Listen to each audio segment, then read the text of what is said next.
السلام عليكم ورحمة الله تعالى وبركاته. إخواني أخواتي، كنتمنى إن شاء الله تكونوا على خير وبخير وفي أحسن الأحوال، ومرحبا بكم في فيديو جديد على قناة وصفات عمر.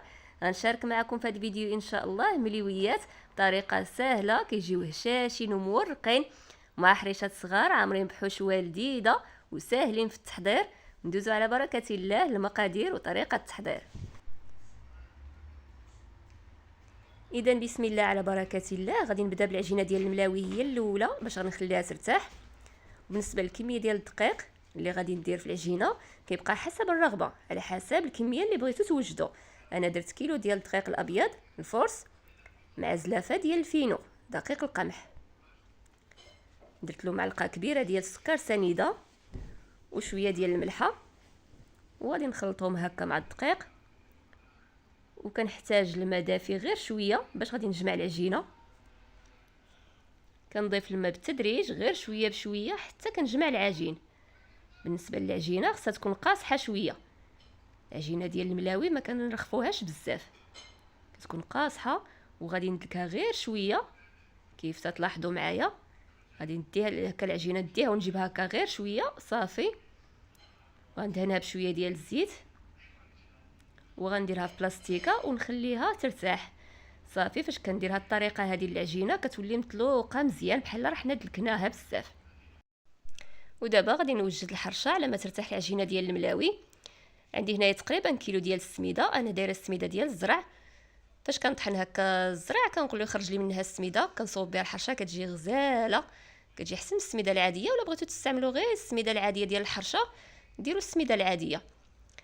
درت لها كاس ما عامرش ما مملوش بزاف، مخلط ما بين الزيت البلديه والزيت النباتيه، وبسست به هاد السميده مزيان. ودرت راس المعلقه ديال خميره الحلويات وراس المعلقه ديال خميره الخبز، وخلطتها هكا بالماء غير بارد، الماء غير من الروبيني ما كندير فيه ما والو. كندير كميه الماء بزايد شويه هكا، وكيف لاحظتوا معايا هكذا السميده ديال الحرشه ما كندلكوها ما والو، غير كنخلطوها هكا صافي. وغادي نخليها هكا على جنب على ما كتشرب ديك الكميه ديال الماء اللي درت لها. وغادي نوجد الحشوه باش غادي نعمر بها الحرشه. خديت شويه ديال الزيتون الكحل اللي حيدت له العظم وقطعته قطع صغيره، وغادي نضيف له هاد العلبه ديال الجبن. انا استعملت جبلي، يمكن لكم تستعملوا النوع ديال الجبن اللي كتفضلوا نتوما. وغادي نحك له شويه ديال الزعتر، غادي نحك شويه الزعتر هكا غير بيدي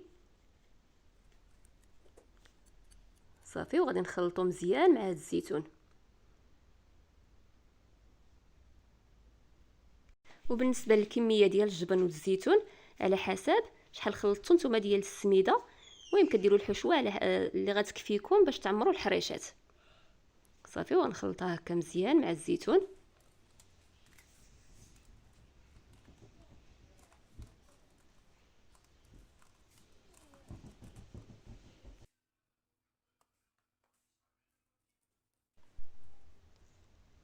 صافي وكندوز هنايا كنعمرهم ونطيبهم مباشره. هاد الحرشه دغيا كتوجد.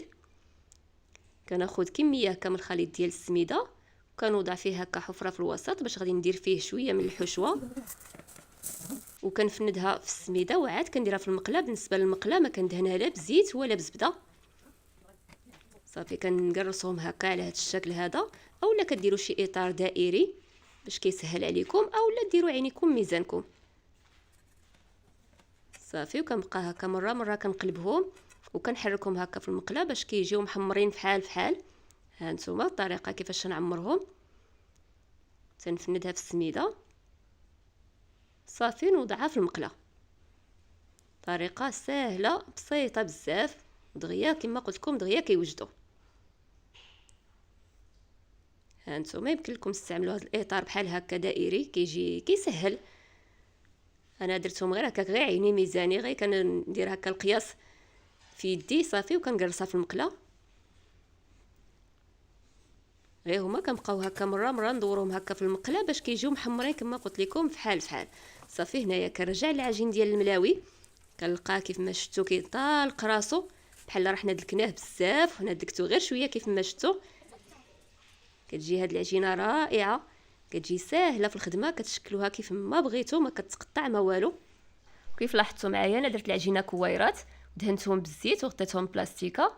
وبالنسبه للخليط ديال التوراق درت الفينو وزدت معاه 2 معالق كبار ديال مايزينا اولا نشا وخلطتهم. وكنحتاج الزيت اللي غنطلق بها العجينه والزبده تكون بحراره المطبخ باش كتجينا ساهله في الدهين. خديت اول كويره شكلتها كنرش على سطح العمل شويه ديال الزيت وكنطلقها. كما قلت لكم هاد العجينه كتجينا ساهله في الخدمه حيت كتكون طالقه راسها مزيان.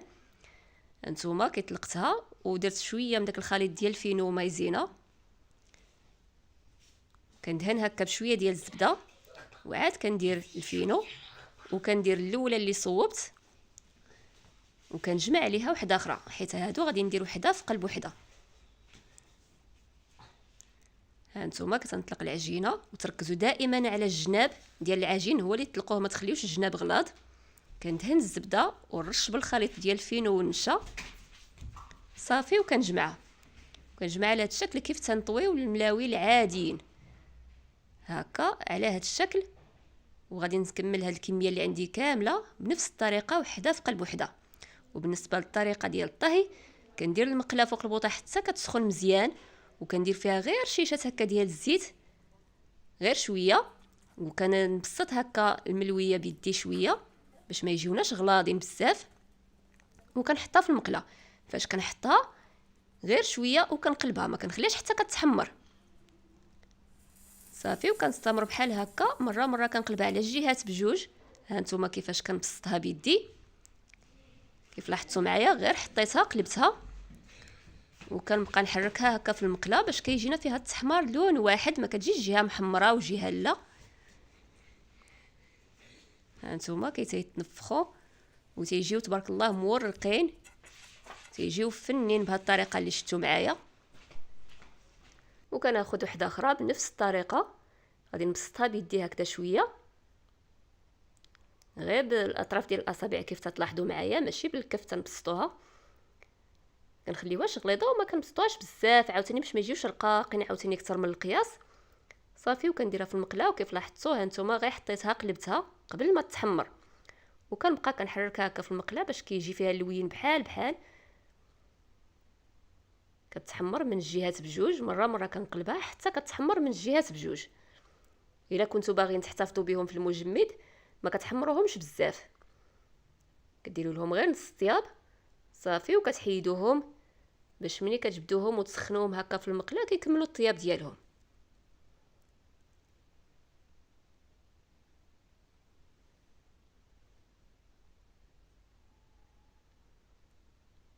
صافي غادي نستمر بنفس الطريقه حتى نكمل الكميه اللي عندي. هانتوما تبارك الله كي تيجيو غيديروهم بهذه الطريقه كيف شفتوا معايا وان شاء الله غادي يعجبوكم. كيجيو ناجحين كيجيو ما تشبعوش منهم مورقين وهشاشين.